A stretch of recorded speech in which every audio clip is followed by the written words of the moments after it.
Hello, welcome to Spurs Chat, third episode. Spurs 1, Newcastle 1. It was a draw, but felt like a loss. Before we get in, how are you, Charlie? I'm good, mate, I'm good. And let's welcome Josh, Spurs season ticket holder, Yeah. good friend of mine. First time on the pod talk show. Oh, I'm excited to be here. You nervous? You nervous? No, I've got some controversial opinions though. That's good. We'll debate through that. Alright, let's start the first half. We're dominant, should have probably been 3 or 4 up. Son hit the Wilbert 2-3 times. Should we have finished the game in that first half? Yeah, definitely. I mean, Kane had 2 or 3, at least half chances that he missed. Son did well. Both his efforts were kind of far out when he hit the woodwork, but we played good well. shots though, especially that one that kind of bent round the corner. Yeah, the whole team was really creative. Yeah. If we got the ball going forward, we were dangerous, but like against Newcastle, you got to kind of. I guess it kind of reminded us a bit of that game against Southampton. We were like attacking pace, full pace. Should have probably been 3 or 4 up. Do you reckon that's going to be an issue? Has that been an issue with Spurs? As long as we can remember that we don't take our chances, or is that just a thing? Do you reckon that's just come recently?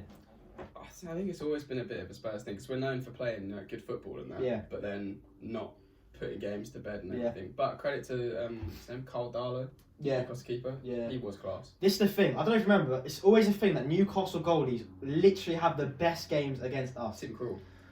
Well, we're losing the fact that it's Newcastle. We should have battered them. We should have battered them. It should have probably been 3 or 4 at the half. No, definitely. I remember Tim Krul, I think it was about 2-3 years ago. I think it's still the record for the most saves in the Premier League game. It's always against us at White Hart Lane or whatever Spurs Stadium. I want to say it's 14 saves, him and De Gea. Yeah, both ridiculous. against us. Alright, let's keep it moving. Second half. Mourinho says at the end of the game, he said that he thinks he pretty much thinks we played perfectly. He thinks first half we dominated, second half we controlled the game. His quotes, controlled the game. Did we control that game? Because to me it looked like we just passing it around a bit and we didn't go for that kill. Because I would have expected us to go in that second half as we did the first half, get that second goal, finish the game off, then control it. Should we be controlling the game at 1-0 up? No way. We're playing way too safe. Yeah.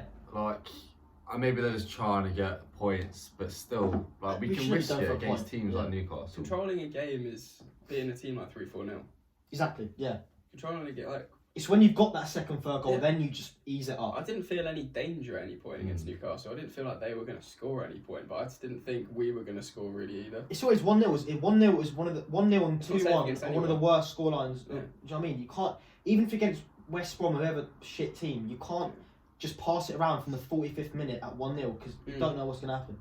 Yeah. And do you reckon that we can blame Mourinho for that second half, or do you reckon that's just the players on the pitch, and regardless of what system they play, they should be good enough to score a second goal? Bit of both, I think. I mean, like you've got forced into taking Son off. Yeah, we'll go on to that in a second. Yeah. But yeah, I don't know. There was a little bit like the players on the pitch didn't really seem to have that same creativity in the second half. Højbjerg and Winks next to each other worked well in the first half and the second half. Because honestly, I thought after that first half, I thought we'd genuinely go into that second half and probably bag 2-3 goals and kill the game off. I was so confident, and then we came out of that second half and we were on the back foot. Even though they had literally no shots on target until the penalty, I still felt like we weren't doing anything. I didn't get the game plan. I feel like the players lost a bit of confidence. Because if you're going up a keeper like that and you do a couple and they're of not shots, getting the goals in at the start, second half, they're probably like, we should Kane definitely seemed like he sort of had. Yeah, Kane kind of drifted out of the game second half. Let's talk about Son. At the half, if you're on my Instagram, I was fuming. I thought it was resting him for the League Cup game, which didn't make sense to me. But then obviously learning, Mourinho said he'll be out for a while. Didn't say how long, but it's a hamstring injury, we know. You probably know more than me. 4 weeks for a normal hamstring? Yeah, if it's worse. like a pull. But I'm hoping it's Mourinho being sort of just emotional after the game. Do you know what I mean? Being a bit pissed off and saying, we've looked like VAR and now my players are injured. I'm hoping he's not. And we got the international break after this weekend as well, so hopefully that'll take. So Josh, how big a blow do you reckon? If he's out for, let's say, minimum 4 weeks, how big a blow is that going to be to our season? It's a big blow. He's probably been our best player this season, I would say. Him and Kane, together. Like, he's definitely been better than Kane now. In terms of, goal-wise, Exactly. He's obviously helped Kane a lot. So who's going to fill in that role? Yeah, well, that's the second question I was going to ask. Who's going to replace him in the squad? Is it going to be Lamela or Stevie? It's got to be one of them two. I want Stevie. Yeah, I think most fans want Stevie. But he loves Lamela for some reason. Oh, yeah. He loves Lamela and Lucas. I mean, to be fair, Bergwijn hasn't done too much when he's given the chances. But has he even started a Premier League game yet this season? This season, no, and not even the back end of last season. I don't know. Moura scored was it 2 days ago now? But I didn't think he played. He didn't play the worst on the pitch, but I didn't think he particularly played well. I mean, that's his first goal in the last 22 games. I know you like him. Okay, let me ask you this, because I haven't met many fans that genuinely do like Mora. Because a lot of people do think he's not good enough. What is it about him that you like? Just let us know. People that don't appreciate him. Personally, he's definitely earned my respect. He should definitely be in the team. Well, I'm not saying that. I'm saying, should he be starting week? He played the most games last year. 100% he should be starting. I reckon he's a very good all-round player. And that's what we need. We need players that are comfortable. You do know. He wins. He wins more headers than Kane. What does he bring to the He team? works harder than everyone else.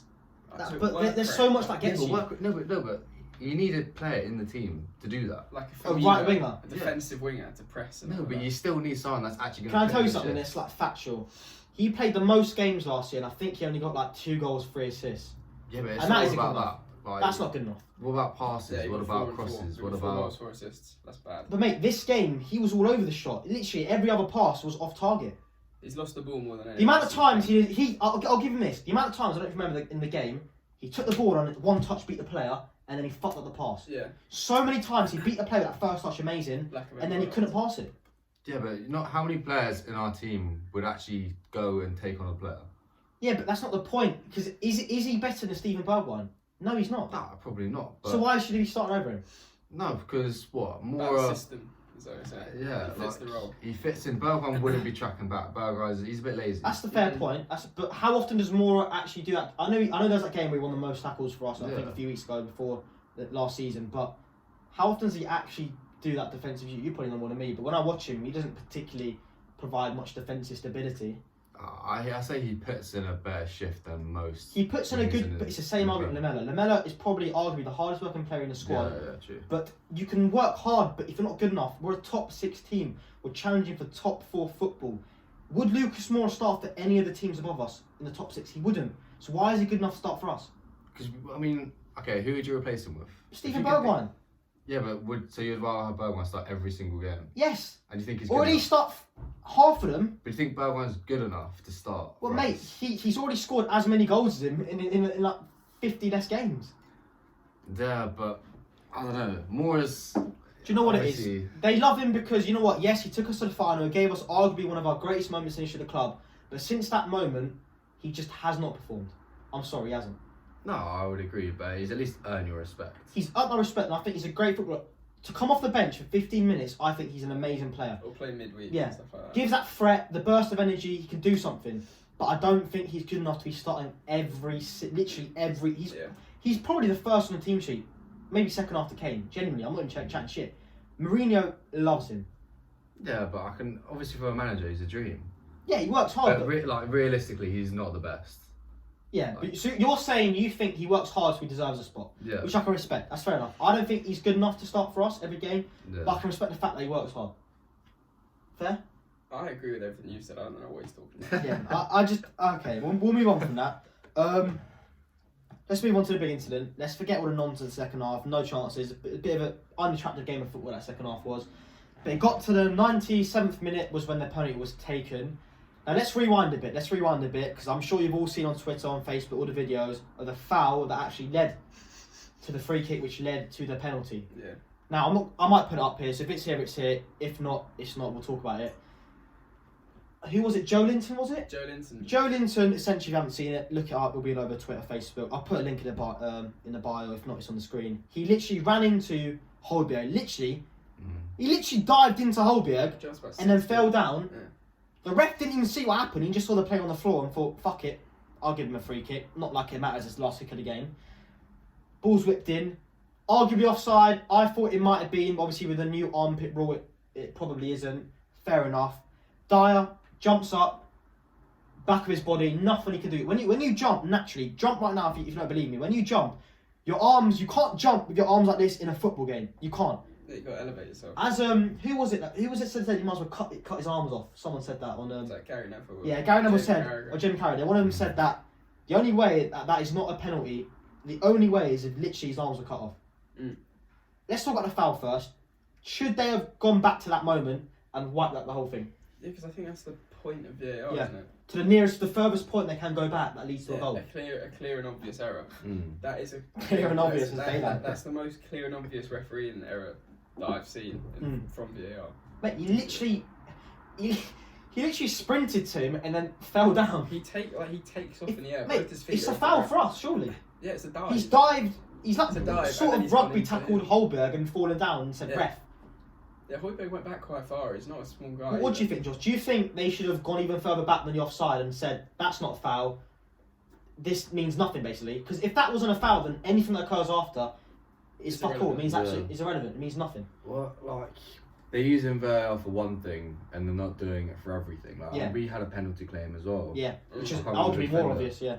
But yeah, but like, if they're using it for the handball, why don't they use it for the free kick or our penalty? I don't really understand. And this is the thing, surely it's supposed to be used for clear and obvious things.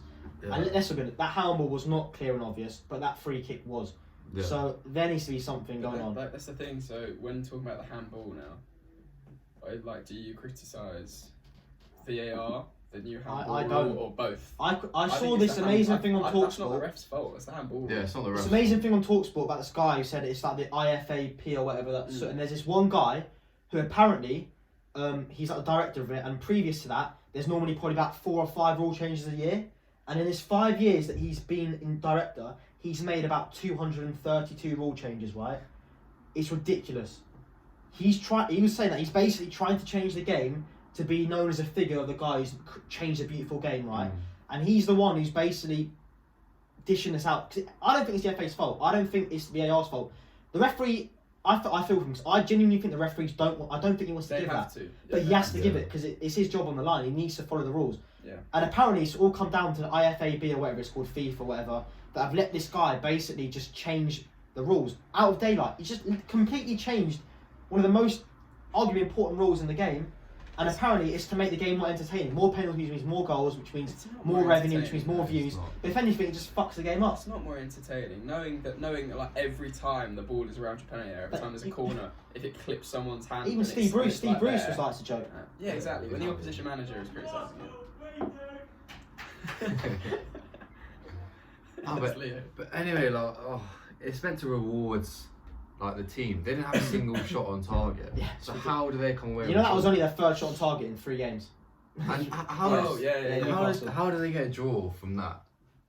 Like, surely they should realise, if they haven't shot, why should they get a point from this? Let's move on a bit, stick on VAR. Obviously, we're not going to be able to change the rules of the game, but if we were, hypothetically, we were in charge, I'll ask both of you, what do you think needs to change? In a simple form, let's not get into it too much, because I don't want to make this too long, but what do you think should...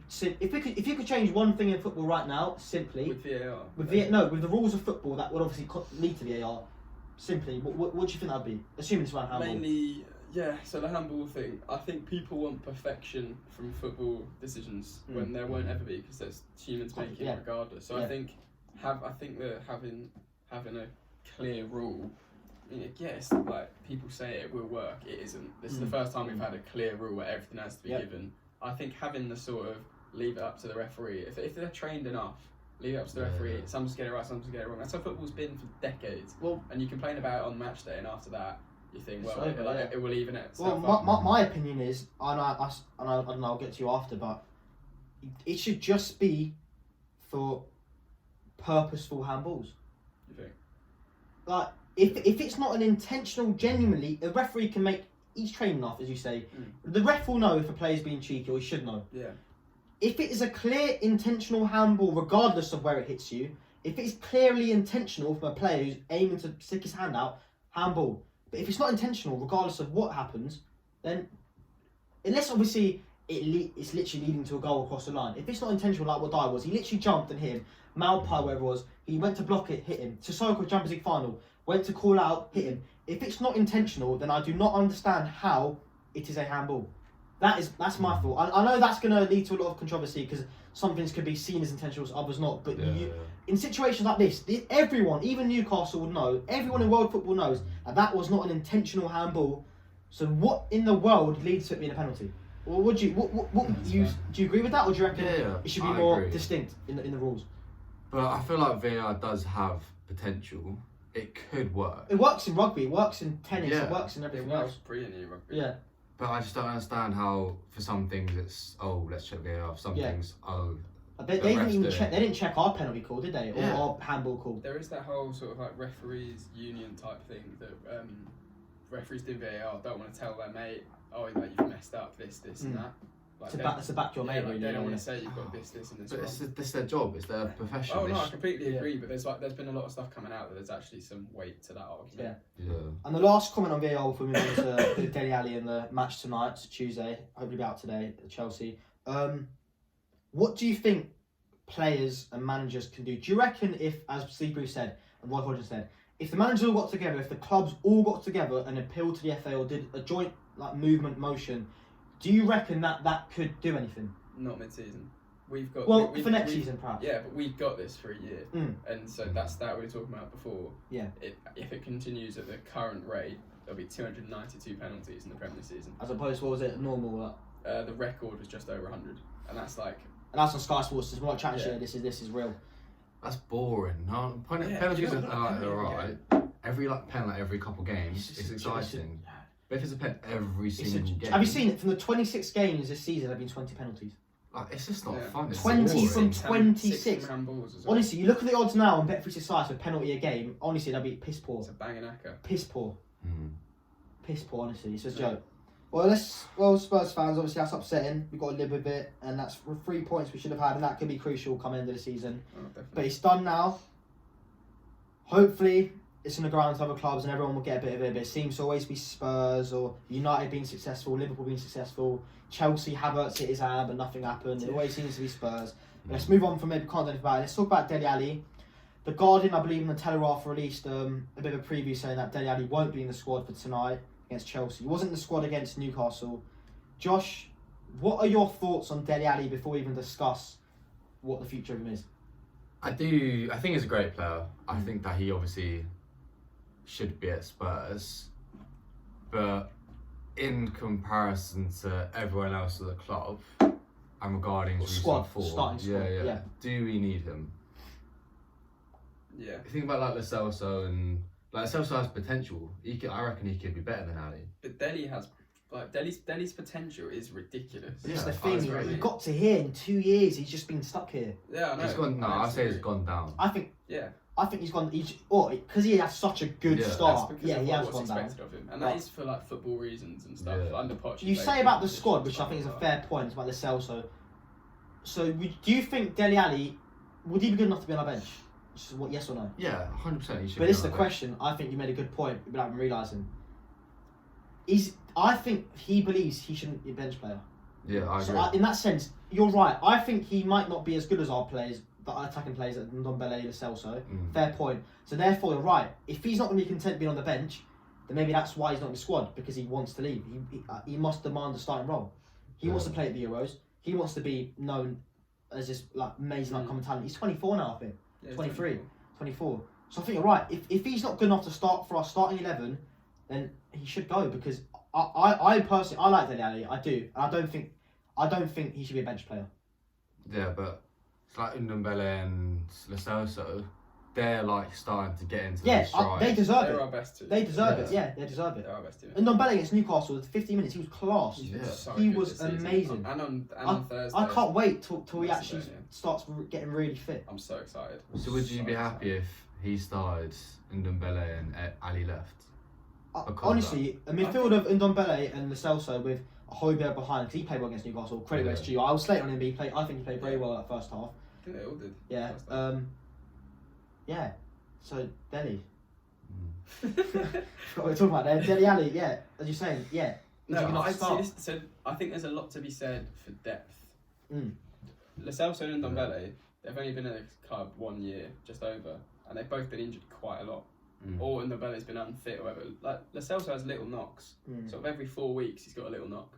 There's a lot to be said for depth at a club. That's why teams like City. But then is Dele does he want to be known as depth? I don't think he'll even be known as depth. I think just modern football, because there's so many fixtures, you need a bit of rotation and everything. I don't think, like, other than Liverpool, no other team in the league really has a consistent starting 11. I think he's known that he's probably been one of the first few players in the team sheet for his career. Yeah. Like he would have been up there after Son and Kane. He's as always the been one of the top dogs. top dogs. Even last year, Mourinho literally played him pretty much every game. I know Kane and Son were injured, but he was playing every game. Mourinho trusted him. It looked like he liked him. He didn't play badly. He was a played out of position. He wasn't as good as he was a couple of years back, obviously. But no, but it's like we always say, he's the top scorer in midfielder by De Bruyne. Right. So let's keep this short and let's just discuss this right now, right here. Is he going to lead, do you think? Does this mean 2 days in a row not in the squad? A League Cup game he's not in the squad. There'll probably be players like we need Jedson. There'll be like some of the young boys, Gherkin or Sirkin, whatever his names are. They'll probably be in the squad around it. And if he's not making it, do you think that's over now? Do you think that relationship is gone?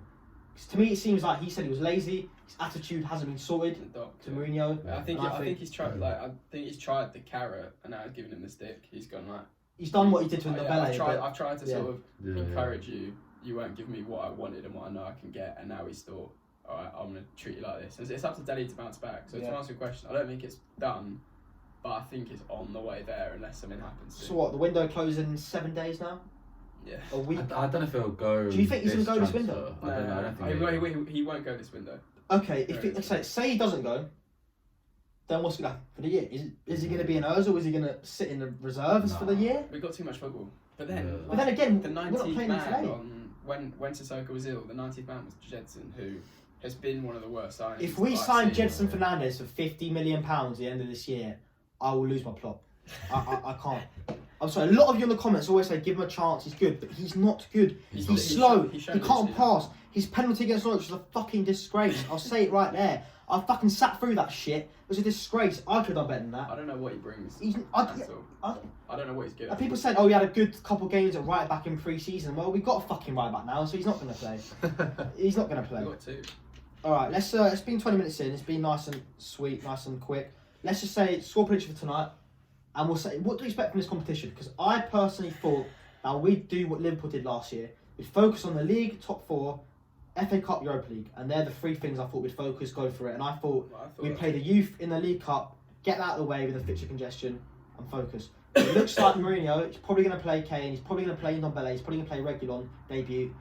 Do you think this is a competition that you'd like to win, first and foremost? What do you think? I feel like we need to win something. Even though it's small, it will just get off would you rather focus on that than Europa League and FA Cup?